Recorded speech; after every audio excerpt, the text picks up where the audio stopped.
The Dahlin trips always started out with the best intentions. We never planned on disaster, whether fires or rock slides or fire ants or police chases. It was never our premeditated intention of going to the LA Zoo and letting all the monkeys escape. It's not like you can plan an accidental run-in with the President of the United States. And someone should have warned us about the snapping turtles before we decided to go skinny dipping. Or that we would run into the one bipolar whale in the whole ocean who was having a bad day and who would decide to take it out on us, the Dahlins, in our small boat off of Marina del Rey. It's not like my parents said to one another, "Hey Joan, how about if we leave one of the kids behind at Salton Sea?" Or, "Hey Roy, how about if the older boys learn how to harness electricity and they can shock them in the nose around the corner?" It's not like you can have a contingency plan for an outbreak of poison oak.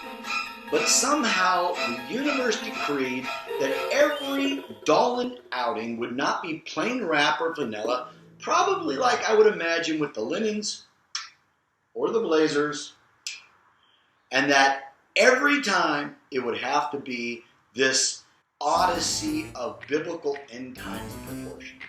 Every outing and every trip with our family was like something out of the Twilight Zone. It was like Ghostbusters meets the Atom Family, meets Mad Max, meets Woodstock, meets Reefer Madness, meets I Love Lucy, and the trip that I'm about to tell you about is no exception.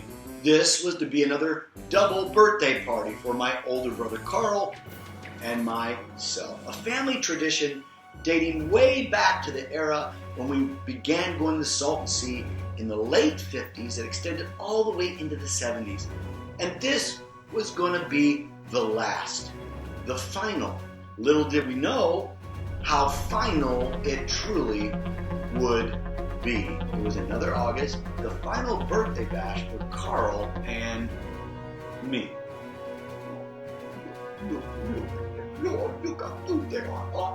Brothers were becoming hippies.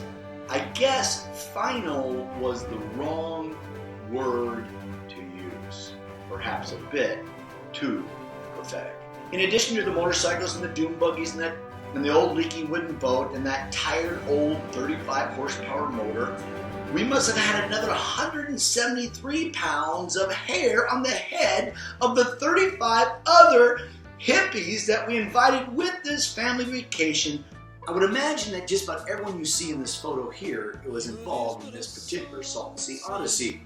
I mean, probably Tony Kaz and Mike Druniak and Sally Lennon and a bunch of other people, Janet and the Irvines and just about everybody else was involved in this particular trip. And I couldn't give you a full list of names. There's probably a Lennon or two, probably Bruce Grant, maybe Tony Drulander, for sure John Masson, Jerry Walker, who knows, Charlie Sudol, Kano, and a bunch of other people that I can't even remember. Now by now, most of you know my psychosis. I was the runt of the litter, the baby boy. I always wanted to feel like I belonged. Please, people, please accept me. Please accept me. Love me for who I am. Little Marky D wants to break through and be a part. I wanted in.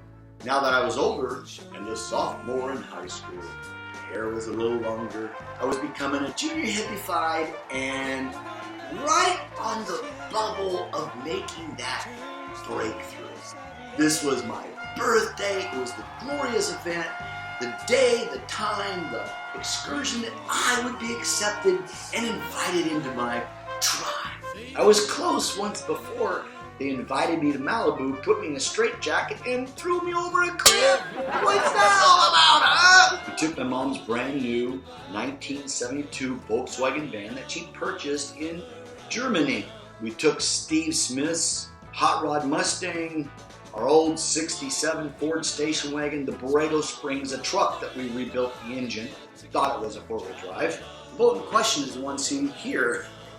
Next to Eric's MG and Mario's Borg Warner, and another sailboat over there. You can see the front of that. There's Pat and Bruce, and a can of turpentine, probably next to Carl's Aston Martin, all shoved underneath the palm tree of our front yard. Now this boat had a load capacity of 6 people, 2 bench seats, back to back. That was it.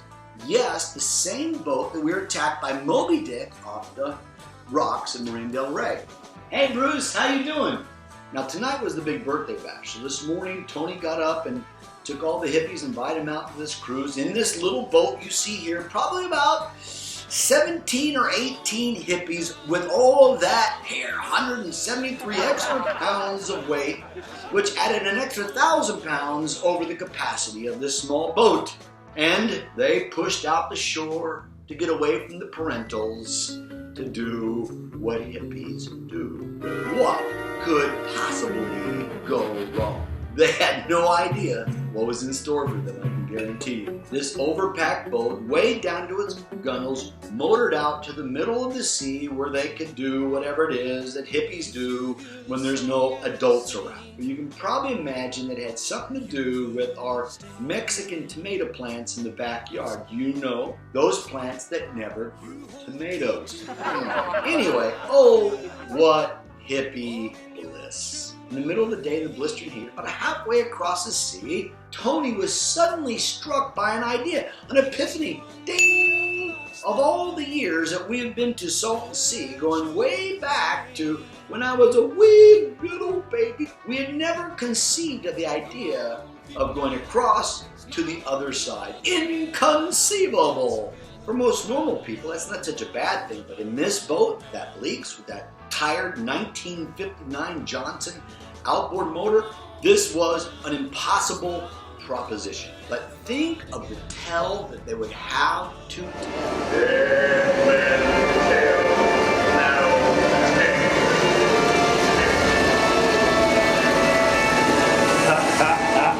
What glory! So with excitement and laughter and munchies, they started that little more and they started across the sea in hippie jubilation at the camp where my parents were and the rest of us abandoned people who didn't make it into the journey. We went 4-wheel driving in the Borrego Springs, a truck we thought was a 4-wheel drive. Volkswagens we thought were dune buggies. And about 2 o'clock, when it was 117 degrees in the blistering heat, they didn't return. And 4 o'clock, no boys, no boats, no hippies, no party. No Tony, no Carl, no Chris, no Kurt, no Bob, no Eric, no Charlie, no John, no Terry, no Pat, no Cleghorn, whoever else was foolish enough 2 by 2 to be on this tiny ark. Way over its capacity. Did I say over its capacity? Way over its capacity. By 6 p.m., Joan, that's my mother, she was getting mad and decided that those hooligans didn't deserve to have a birthday party because they didn't return in the boat. She had convinced Mr. D, that's my dad, that we should drive to the highway and find a little diner to have dinner. Ha! To have dinner with the obedient remnants who were left behind. Now I imagine that she invoked the under the pain of mortal sin clause and maybe threw out the 4-letter word that Mrs. Blazer would never use. It started with an H and it rhymed with bell.